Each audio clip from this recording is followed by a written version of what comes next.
All right. We're here with the man himself. Oh, we're rolling. Nice. Welcome back to Craft Couch at Rattle and Hum West, featuring us, the Happy Hour guys, and we have a great one for you today. We are sitting down with Sam Calagione, the founder of Dogfish Head Beers and a longtime face of the craft beer movement in the United States. This man is craft beer, backwards and forwards, and he brought some treats for us today. So here we are on Craft Couch, Rattle and Hum West. Nice. Welcome to New York. Awesome to be here. An interesting trip up. I did. I came by sea. One if I land. Two by sea. So I'm going to be having 2 beers while we talk. 2 by sea. Perfect. Is my plan. Why take the highway when you can be a little off-center? Right? Go by water. So really what I did is I started my morning at the harbor where the Dogfish Hotel is. Yes. In Lewis, Delaware. I'm going from Dogfish Head, Delaware to Dogfish Head, Maine by boat with my family. Most excellent. Should be a fun adventure. Yeah. We're still all talking to each other so far. Got a new book? Yeah, I got a new book, came out a couple months ago, called Off-Center Leadership. So I did a book 10 or 12 years ago with our friends from Wiley Publishing. That was really about the startup years of our company called Brewing Up a Business. And this one's more about growing from a real small startup, mom and pop, to still a mom and pop family company, but one at which we've invited a lot of other talented leaders to help us on our leadership journey grow the company. Come on in! Bring in the settee! It's the Craft Couch and settee. Right! Yeah. This is the extended dance remix of the Craft Couch. We talk a lot on this particular show about how important the New York market is, obviously because this is, a series of bars that serve and craft. We know that you have some interesting stories about what it was like for you when you guys were first opening up the New York market for Dogfish Head. Can you give us one of those? Sure. Well, to begin with, I'm proud to say I'm a native New Yorker. I didn't know that. I was born in Flushing, Queens. Nice. I got a little fed up with the rat race when I was about 1.5 years old.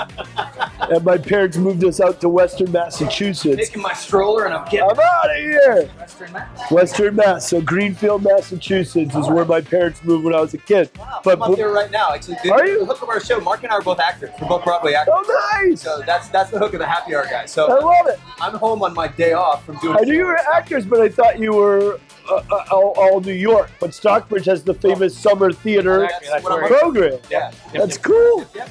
6 Anyway. degrees from the Berkshires. So I was born here, moved out young, moved back right after college, worked at a great first-generation craft beer bar in 92, 93 on the Upper West Side.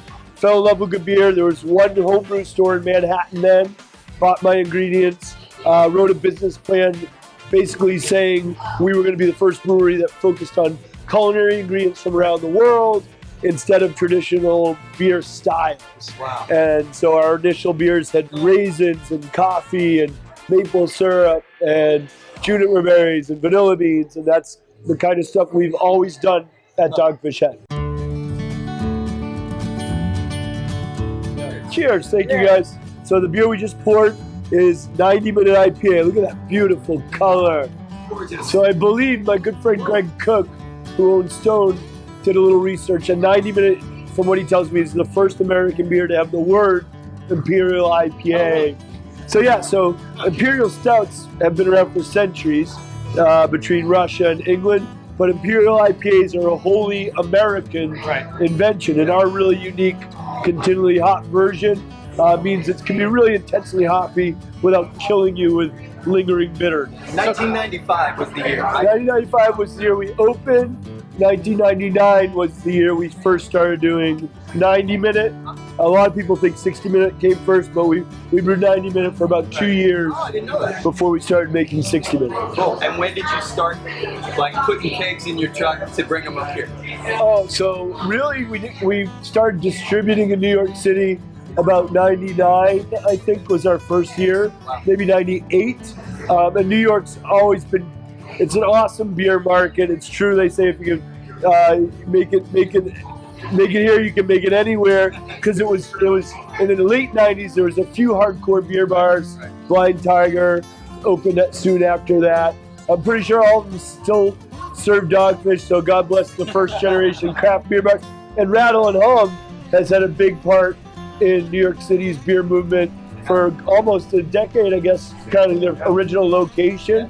I'm just a big fan of their evangelism for true indie craft. Yeah, they're sort of symbolic of the way craft beer has taken off in New York City. We're perceived as lagging a little bit behind some other parts of the cities country. compared to And now exploding. Blowing almost every street corner you can find someone who's selling craft. And now this is actually their second location, the West, where we are now. Yeah. Like for you, Sam, having been an evangelist for craft for so long, to now see it growing up everywhere, around every corner. I mean, it must be immensely satisfying. It is. I mean, it's, yesterday or 2 days ago, a bunch of us were at Sierra Nevada's festival in Boston. It shows how passionate the people around Hum are, that both Joe and Ashley took a train to Boston to be at that fest. But it was a great fest. And just sitting down for lunch with my good friend Brian Grossman, whose dad, Ken Grossman, started Sierra, and Brian runs the East Coast facility.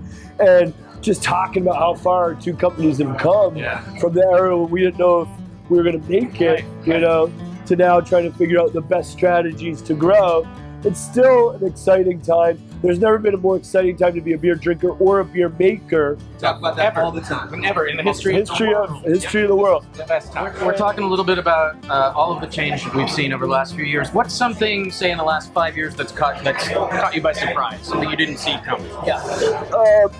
Well, I would say one big one would be the explosion of IPAs that have ingredients other than hops. So you look at particularly the fruit-infused IPA, So IPA is going to be the fastest growing overall beer category for years to come. Even all trends point to that.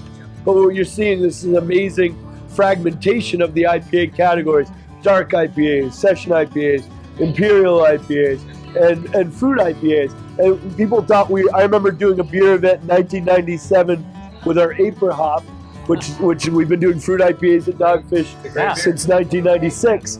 And I remember I went up and talked about our apricot infused IPA, and the brewer got on stage after me and said, "I believe fruit belongs in your salad, not in your beer." And it's just amazing to see now this proliferation.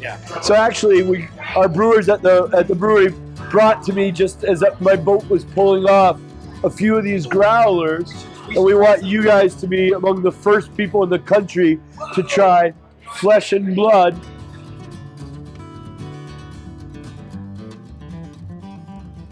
Now, this one's really the culmination of 20 years of playing around with fruits in hop-centric IPAs.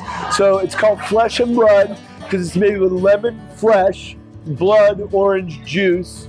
It also has lemon peel and orange peel in it as well.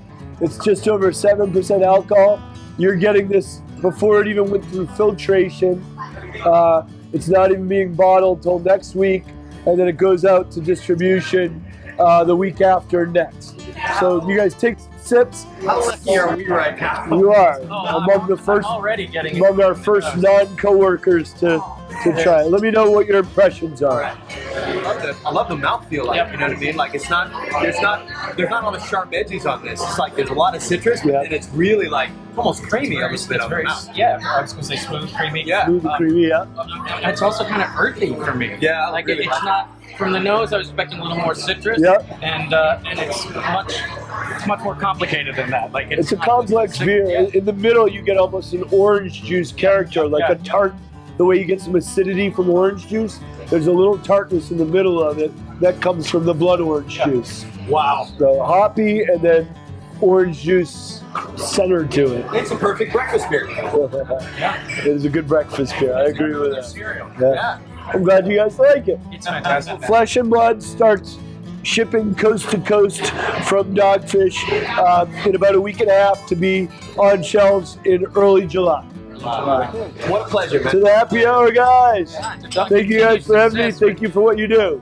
Thank you for what you do. Cheers. Thanks for tuning in. Cheers. See you next time. Keep an eye out for this and Dogfish Head wherever you buy fine craft beer. Craft Couch, Rattling West. We'll see you next time. We're going out with an ad for a book. It's a great book. If you love beer, if you love business.